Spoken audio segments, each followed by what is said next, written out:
पार्थ पवार आणि प्रफुल्ल पटेलांनी घेतली शरद पवारांची भेट। शरद पवार बुधवारी पंतप्रधान मोदींना भेटून आल्यानंतर दुसऱ्याच दिवशी झाली भेट। उपमुख्यमंत्री शिंदे घेणार मंत्र्यांच्या 1.5 वर्षातील कामगिरीचा आढावा। मंत्रिमंडळ बैठकीनंतर शिंदेंची शिवसेना नेत्यांसह बैठक। खात्यात फेरबदल, कामचुकार मंत्र्यांना डच्चू दिला जाण्याच्या चर्चा। राज्यात सर्वत्र खड्ड्यांचं साम्राज्य। नाशिकमध्ये 4 मृत्यू तर मुंबई गोवा महामार्गावर रस्त्यांची चाळण। बीड, जालना, परभणीमध्येही खड्ड्यांनी जीव हैराण।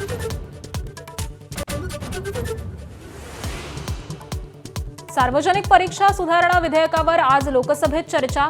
10 वर्षांचा तुरुंगवास आणि 10 कोटी रुपयांपर्यंतच्या दंडाची तरतूद। MHT CET परीक्षेच्या पारदर्शकतेवर विद्यार्थी आणि पालकांचे सवाल। 12वीत 40-45% मिळालेल्या 200हून अधिक मुलांना 97 ते 100% पैशांच्या व्यवहाराबाबतची ऑडिओ क्लिपही व्हायरल। CET आयुक्तांकडून तक्रार दाखल। TET पेपरफुटी प्रकरणातील आरोपींचं आत्मसमर्पण। सोनूकुमार दिवाकर आग्र्याहून थेट भिवंडी कोर्टासमोर हजर।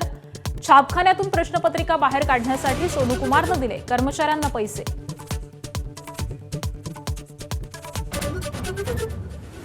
संसदेवर काढलेल्या मोर्चात 989 गुन्हेगार होते। दिल्ली पोलिसांनी दिली माहिती। 101 गुन्हेगार तर खुनाचा आरोप असलेले। पोलिसांनी 3000 तरुणांची केली शहानिशा।